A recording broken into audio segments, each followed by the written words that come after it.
मैं भारत के सभी सनातनियों से एक प्रार्थना करना चाहता हूं। कथा प्रारंभ करूं उससे पहले आग्रह करना चाहता हूं, उससे पहले निवेदन करना चाहता हूं आप सबसे। आप अपने बच्चों को संस्कार दीजिए। पढ़ाई में एक आध क्लास पीछे भी रह जाए तो काम चल जाएगा। पैसा 10-20 हजार रुपए कम कमा ले तो भी काम चल जाएगा। कोई बहुत बड़ा पद पे न बैठ पाए तो भी काम चल जाएगा। लेकिन अगर आपके बच्चे संस्कारी नहीं हुए तो कभी भी काम नहीं चलेगा। न वो डूबेगा बल्कि हमारे वंशजों को भी ले डूबेगा वो।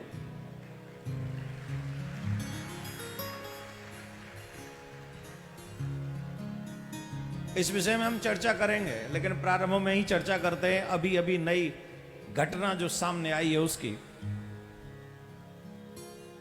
श्रद्धा, एक बच्ची का नाम है श्रद्धा, जिसके 35 टुकड़े कर दिए गए। कितने? जोर से बोलिए। अगर हाथ पांव गर्दन ये भी अलग अलग करते तो 7-8 में सिलट जाता मामला। 35 किए गए। कितने? रीजन क्या था? आजकल बेटियां ये समझती हैं कि मेरे वाला ऐसा नहीं होगा। जो ये समझती हैं कि मेरे वाला ऐसा नहीं होगा, मैं व्यासपीठ से कहना चाहता हूं, जो ब्लड में अच्छाई या बुराई रहती है वो कभी समाप्त नहीं होती, वो हमेशा रहती है। आप उस क्रूरता के बारे में सोचिए कि 35 टुकड़े किए और ऐसे ही नहीं, फ्रीज में 18 दिन रखा और एक एक टुकड़े को एक एक जगह पे फेंकने 18 दिन लगा रहा। 35 दिन पूरे हो जाते शायद निकल जाता वो दिल्ली से। नाम था उस महानुभाव का आफताब। क्या नाम था? जिसने 35 टुकड़े किए।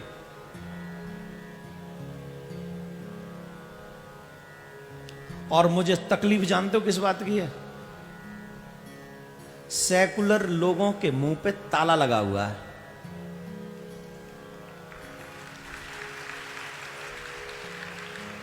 जो अपने आप को सेकुलर कहते ना, वो इस समय बैंक बैलेंस में अंदर अकाउंट में छुप गए।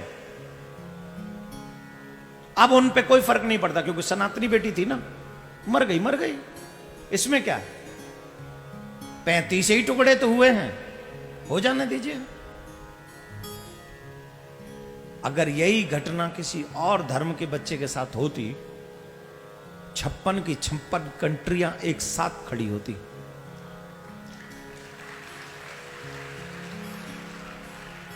और तुम्हारे यहां की बेटी पाकिस्तान में भी काट दी जाती है, बांग्लादेश में भी काट दी जाती है, इराक, अफगानिस्तान इत्यादि हर जगह काट दी जाती है। अब तो हिंदुस्तान में भी काटी जा रही है, गोली मारी जा रही है, इज्जत लूटी जा रही है।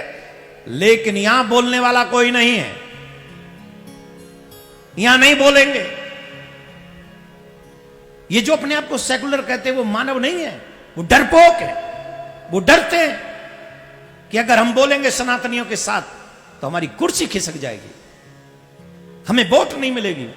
अरे वोट तो तब मिलेगी ना जब तुम जिंदे रहोगे, तुम्हारा संस्कार जिंदा रहेगा। जब तुम कहीं के रहोगे नहीं तो तुम्हें वोट कहां से मिलेगी? घर में से निकाल निकाल के बहन बेटियों को ले जाया जाता है, उनसे बातें की जाती हैं, मोबाइल फोन पे, मोबाइल शॉप पे, स्कूल में, कॉलेज में, और न जाने कहां कहां। हर जगह हमारी बेटियां सुरक्षित हैं। हे देशवासियों, याद करो, महाभारत का युद्ध सिर्फ द्रौपदी की लाज बचाने के चक्कर में हुआ था। रामायण का युद्ध मां भगवती सीता के लाज के लिए हुआ था। और आज वही लाज सरेआम लूटी जाती है और कोई बोलने वाला नहीं है। बोलेंगे तो कुर्सी खिसक जाएगी, बोलेंगे तो हम किसी के दुश्मन हो जाएंगे। अरे साहब, बेशर्माई से जीने से तो अच्छा है कि शान की मौत स्वीकार करो, सम्मान की मौत स्वीकार करो। मरना तो है ही है ना एक दिन, तो बेशर्म जीवन जीकर क्या करेंगे? सम्मान की मौत से मरे ना। मैं आप सबसे आग्रह करता हूं, मैं ये नहीं कह रहा कि बदला लीजिए, पर इतना जरूर कह रहा हूं, अपने बच्चों को इतने संस्कार दीजिए कि वो ये न कहें कि मेरे वाला वैसा नहीं है।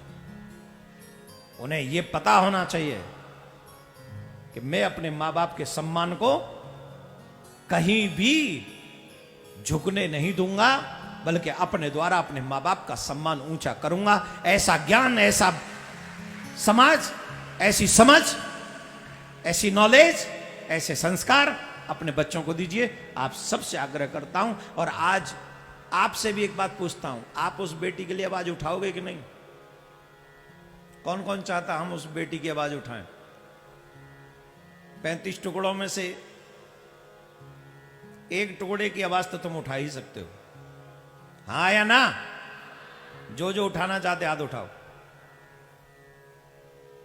कोर्ट, जुडिशरी, पॉलिटिशियन, यहां वहां जहां तहां हाथ उठा के रखो ऊंचा। इन सब से व्यासपीठ आग्रह करती है, उस कातिल को ऐसी सजा मिलनी चाहिए, ऐसी सजा मिलनी चाहिए, ऐसी सजा मिलनी चाहिए कि वो श्रद्धा को तो शांति मिले, लेकिन आने वाले समय में श्रद्धा जैसा दूसरा कांड न हो सके, ऐसा सबक भी मिले, ऐसी प्रार्थना करता हूं। कौन कौन एग्री है? धन्यवाद। आज हम उस बच्ची के लिए 1 मिनट का मौन रखेंगे। मेरे साथ रहोगे? और यह सोच के कि वो बेटी किसी और की नहीं, सनातन की बेटी थी, वो हम सब की बेटी थी। उस श्रद्धा के लिए 1 मिनट का मौन हम सब रखें और भगवान से प्रार्थना करें कि भगवान उसकी आत्मा को शांति दे। राधे राधे।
राधे राधे। क्या करूं, मेरे ब्लड में ऐसी है, तो मुझसे बर्दाश्त नहीं होता जब भी हमारे बच्चों के साथ कोई गलत कार्य होता है। तो आपका धन्यवाद कि आप इसमें सम्मिलित हुए, बहुत बहुत साधुवाद। जब एक से एक मिलकर के 2 हो जाएं तो उसको गणित कहते हैं। जब एक से एक मिलकर के 11 हो जाएं तो उसको संगठन कहते हैं। जब एक से एक मिलकर के 0 हो जाए तो उसको आध्यात्म कहते हैं। जब एक को एक से मिलने ही ना दिया जाए तो उसे कूटनीति कहते हैं। जब एक को एक के ही विरुद्ध खड़ा कर दिया जाए तो उसे राजनीति कहते हैं। जब एक को एक से मिलाकर के एक ही रह जाए तो उसको प्रेम कहते हैं, लव कहते हैं। और जब एक एक से मिलकर के 35 टुकड़े हो जाएं तो उसको लव जिहाद कहते हैं। ये बड़ी गंभीर बात है, बहुत छोटी सी बात लग रही है, लेकिन ये सत्य है। 99.9% जितने भी मुसलमानों ने हिंदू लड़कियों को बहलाकर, फुसलाकर, भ्रम जाल में फंसाकर निगाह किया, प्रेम किया, वो सभी हिंदू लड़कियां आज पीड़ित हैं, तकलीफ में हैं, दुख में हैं। और उसमें 80% लड़कियों का मर्डर किया जा चुका है, व्यभिचार करके, बलात्कार करके। और जो बची हैं वो जीते जी नरक का जीवन जी रही है। और इसमें गलती किसकी है? किसी मुसलमान की गलती नहीं है, ना हिंदू लड़की के मां बाप की गलती है, क्योंकि वो तो उसको रोकते हैं, मना करते हैं। लेकिन वो अपने आप को इतना एडवांस बना चुकी है कि माता पिता से संबंध विच्छेद करके लिव इन रिलेशनशिप में खुद वहां दिल्ली में रह करके कमाती है, खाती है और अपना प्रेम प्रेम प्रेम प्रेम का नाटक रचती है और फिर एक दिन के बाद फ्रिज में बंद होकर के भगवानपुर पहुंच जाती है।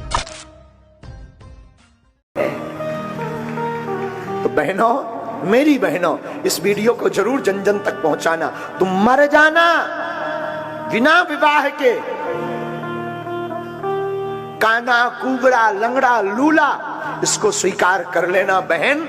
मेरी बहन, अगर मुझे मानते हो तो मैं भारत की प्रत्येक बहनों से प्रार्थना करूंगा, स्वप्न में भी किसी दूसरे धर्म का, क्योंकि वो कलावा बांध कर आएगा, तिलक लगाकर आएगा, फिर तुम्हें लव जिहाद का शिकार बनाएगा। वो काल नेमी बनकर आएगा। वो अगर काल नेमी बनकर आए तो मेरी भारत की बेटियों, मेरी भारत की बहनों, तुम रानी लक्ष्मीबाई और दुर्गा बन जाना।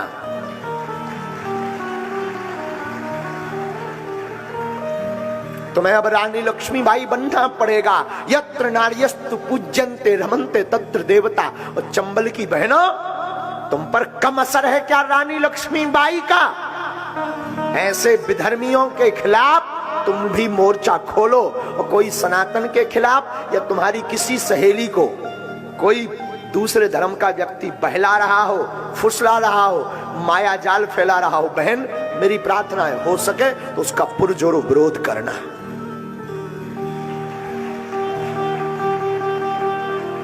क्योंकि पहले वो व्यक्ति कलावा बांध कर आएगा, पहले तुम्हारे गरबा महोत्सव में, नवरात्रि में गरबा में आएगा। और अगर कुछ बोलो तो लोग कहते हैं गुरुजी आप नफरत फैला रहे हो, भाईचारा चलाओ। भाईचारा भर क्यों, बहनचारा भी होना चाहिए। गरबा में केवल वो मुसलमान भाई क्यों आते हैं, बहनों को भी उन्हें लेकर आना चाहिए।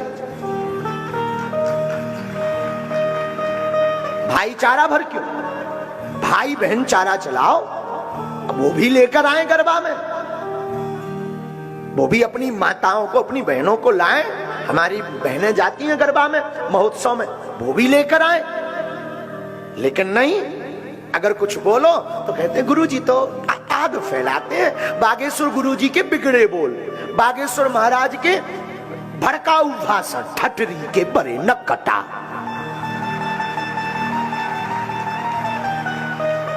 तुझे सनातन की एकता की बात भड़काऊ नजर आती है, हिंदुत्व एकता की बात भड़काऊ नजर आती है। भारत के संत एक मंच पर हो जाए, ये बात बोले तो तुझे नफरत, तुझे हम भड़काऊ नजर आती है।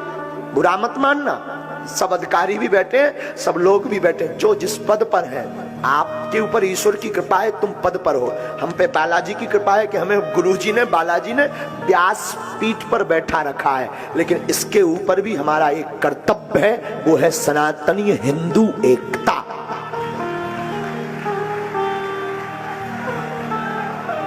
कर्तव्य का पालन करना, चाहे वो राजपीठ के लोग भी बैठे हैं, राजनेता भी बैठे हैं, तुम्हें भी सौगंध है सनातन धर्म की।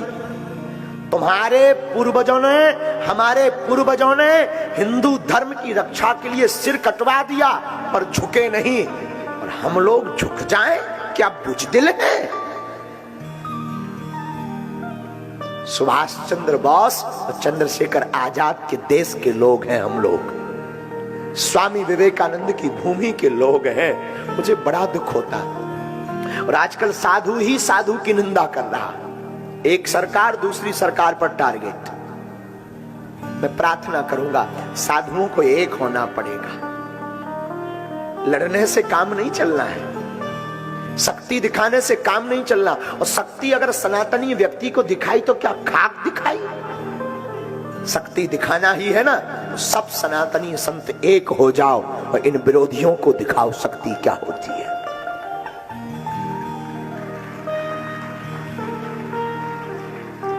हमारी श्रद्धा बहन के साथ जो हुआ ना दिल्ली में, ईश्वर करे किसी के साथ ना हो। ये वीडियो जरूर जन जन तक पहुंचा देना, ताकि कोई तो जगे, कोई तो जागे, किसी के अंदर तो सनातनी